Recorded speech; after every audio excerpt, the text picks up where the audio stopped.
After the First World War, English painting turned its back on Europe and went its own rather peculiar way. The modern movement had struck England late, only to bounce off again. The artist who flourished most conspicuously from this insular outlook was one of the strangest figures in all English painting, Stanley Spencer.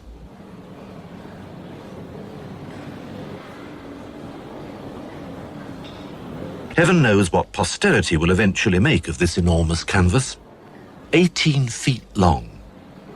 At present, it occupies an uncertain position in the Tate Gallery, ill-lit, above a staircase, and impossible to stand back from. It's an oddity, no doubt about it. And yet, if Spencer's reputation survives, this picture may be hailed as his masterpiece.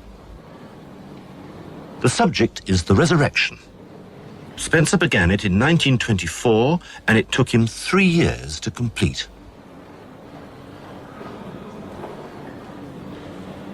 The setting is a churchyard, inspired by one of the sermons of John Donne, in which he describes a churchyard as the holy suburb of heaven.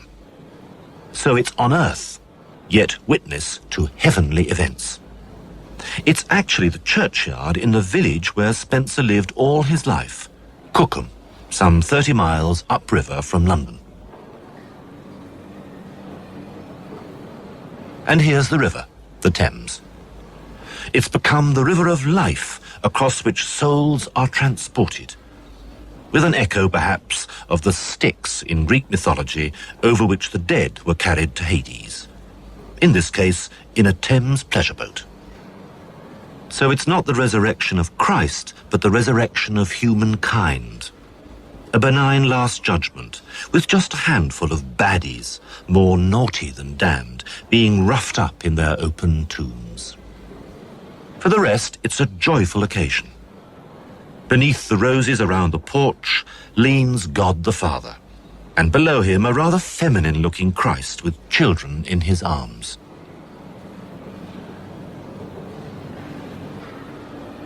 On stone seats along the church wall sit Old Testament prophets, including Moses with the tablets of the law.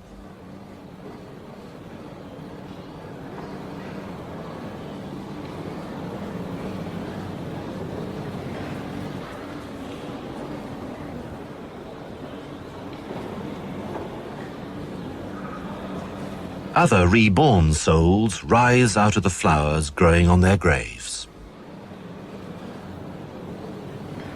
They read their funeral notices to one another like village gossips. Or they study their own epitaphs, fascinated to see what their loved ones chose to say about them. Or else they just lounge about, happy to enjoy the sun again. A group of them are black, in a dried-up mud bath meant to suggest their tropical climate. Spencer, in fact, subtitled the picture, An Allegory of the Saving of the Black and White Races.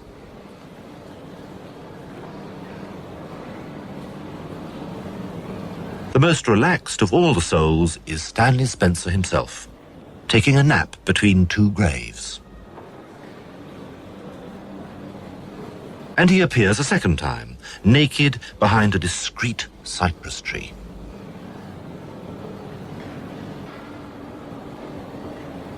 Spencer's first wife, Hilda, appears no fewer than 3 times, lying on an ivy-covered tomb in the center foreground, sniffing a sunflower, and clambering onto the deck of a riverboat. There's another personal touch nearby. A woman is brushing a man's jacket, just as Spencer's mother used to do each morning when her husband, a builder, went to work.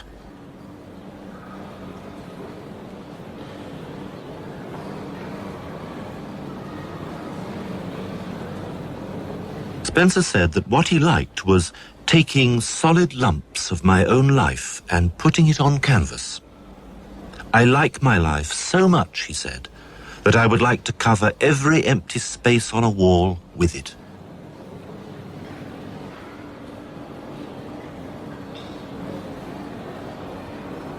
His father used to read the Bible in the evenings to his large family. As a result, somehow, Spencer wrote later, religion was something to do with me, and I was to do with religion. It came into my vision quite naturally, like the sky and rain. Spencer was like a hermit bedded away from his own time, and from the art of his own time. He was cushioned by English provincialism, but he was also sustained by it. Cookham gave him all he wanted. Paris and Berlin would not have done that. In 1914, he had begun this picture of swans being caught for marking, at Cookham, naturally. Then the war broke out. Spencer was sent with an ambulance unit to Macedonia. 4 years later, he returned to Cookham and went on with the picture as if nothing had happened. The next year, 1920, he painted Christ carrying the cross. Again, it's Cookham, the house where Spencer was born. He used to watch builders' men walking past the house carrying ladders, and the scene became the road to Calvary.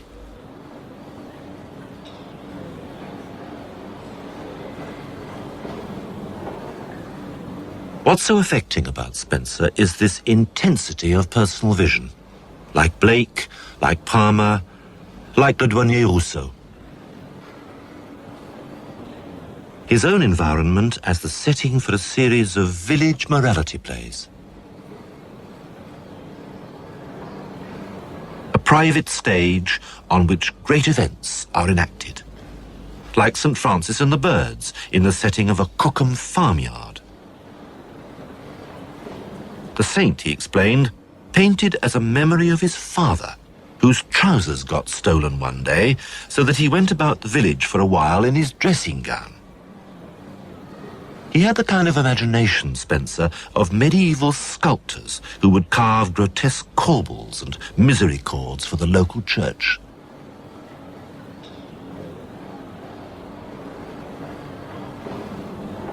All his life, private obsessions were the fountain of Spencer's art, and these included sexual obsessions, like this extraordinary double portrait of himself and his second wife, Patricia, who was a lesbian and with whom he never lived, accompanied by a leg of mutton. Well, England between the wars was unprepared for such frankness about sex and meat, though this picture too has now found its way to the Spencer room at the Tate.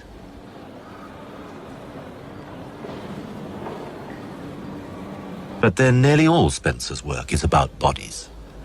His resurrection is the resurrection of the flesh, those solid lumps of his own life put down on canvas, as he described his work. There's a primitive flavour about this huge painting which is more than the simplicity of the artist's own faith. It lies in the constant reminiscence of the kind of painting Spencer loved most, the great fresco cycles of the Italian so-called primitives, Giotto above all, which of course he never saw except in books. But here, in these tilted perspectives and puppet-like narrative, is Spencer's bid to rekindle the spirit of the earliest Christian art, when visions, as he believed, could still live in harmony with the real world.